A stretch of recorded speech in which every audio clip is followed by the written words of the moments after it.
जय हिंद साथियों। सेना भर्ती रैलियों और एग्जाम की मांग के बीच राजस्थान के सीकर जिले से जो मामला सामने आया है उससे क्षेत्र के युवा व वहां के लोगों में आक्रोश है। दरअसल सीकर जिले के थोई थाना क्षेत्र के गांव झाड़ली के सैनिक विक्रम यादव को शहीद का दर्जा दिलाने के लिए लोग सड़कों पर हैं।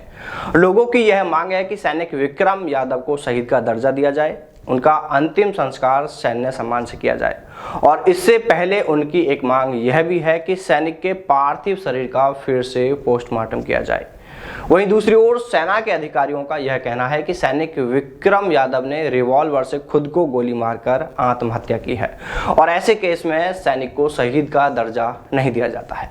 दरअसल साथियों, पूरा मामला कुछ इस तरह है कि जम्मू कश्मीर के बारामूला सेक्टर में राजस्थान के सीकर जिला के थोई थाना क्षेत्र के झाड़ली ग्राम की ढाड़ी निवासी 21 वर्षीय जवान विक्रम यादव कुमायूं रेजिमेंट में तैनात थे। सैन्य अधिकारियों के अनुसार सैनिक विक्रम ने खुद को गोली मारकर आत्महत्या कर ली। इसके बाद एक प्राइवेट एम्बुलेंस से सैनिक का पार्थिव शरीर उनके गांव लाया गया। जैसे ही यह एम्बुलेंस सैनिक का पार्थिव शरीर लेकर उनके गांव पहुंची तो गांव के लोग और उनके परिजन बेटे को खोने के दर्द के साथ यह सब देखकर आक्रोशित हो गए।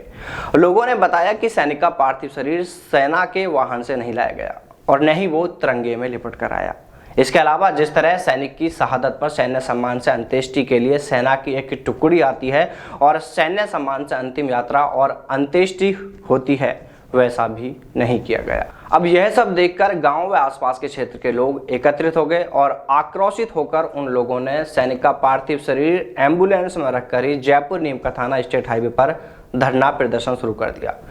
उनकी मांग है कि सैनिक को शहीद का दर्जा दिया जाए, फिर से सबका पोस्टमार्टम किया जाए, मामले की उच्च अधिकारियों से जांच कराई जाए और सैनिक सम्मान से सैनिक की अंत्येष्टि की जाए। साथियों, ऐसा ही एक दूसरा मामला उत्तर प्रदेश के गोरखपुर जिले से सामने आया है, जिसमें सिक्किम में तैनात रहे गांव जंगा के सैनिक धनंजय यादव का पार्थिव शरीर शुक्रवार को उनके पैतृक गांव पहुंचा, लेकिन सैनिक को शहीद का दर्जा नहीं देने और सैन्य सम्मान से अंत्येष्टि नहीं किए जाने को लेकर लोगों का गुस्सा फूट पड़ा और ये लोग सैनिक के परिजनों को मुआवजा दिलाए जाने और सैनिक को शहीद का दर्जा देने सहित अन्य मांगों को लेकर कई गांवों के लोग सड़क पर आ गए। गुस्साए लोगों ने पहले रेलवे ट्रैक को 1 घंटे तक जाम रखा, फिर इसके बाद पुलिस ने हल्का बल प्रयोग कर भीड़ को हटाया और ट्रेनों का संचालन सुचारू रूप से कराया। इधर आक्रोशित भीड़ ने पुलिस कर्मियों पर भी पथराव कर दिया और उनके वाहन तोड़ दिए। पुलिस की बाइक भी जला दी गई, ऐसी जानकारी भी सामने आई है। इसके अलावा पत्थर लगने से पुलिस इंस्पेक्टर समेत 7 पुलिसकर्मी घायल होने की जानकारी भी मिली है। वहीं डीएम पर भी पथराव किए जाने की खबर है।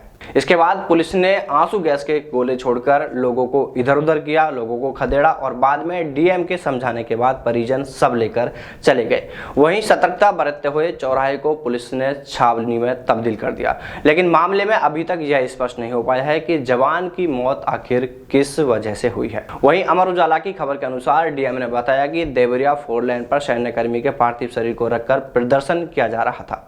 जिला प्रशासन और पुलिस के अधिकारी परिजनों के निरंतर संपर्क में थे। बातचीत भी इस मामले को लेकर चल रही थी। मांगों को मानने का भी आश्वासन प्रशासन की ओर से दिया गया था और मामले की सूचना जिला प्रशासन की ओर से सेना के अधिकारियों को भी दी जा चुकी थी।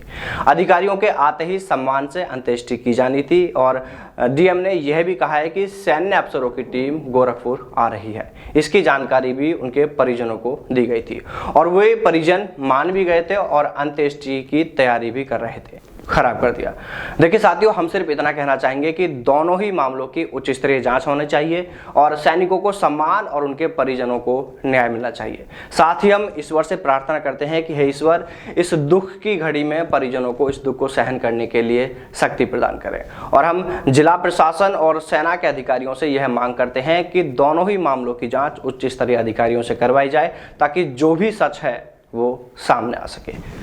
जय हिंद, जय भारत, वंदे मातरम।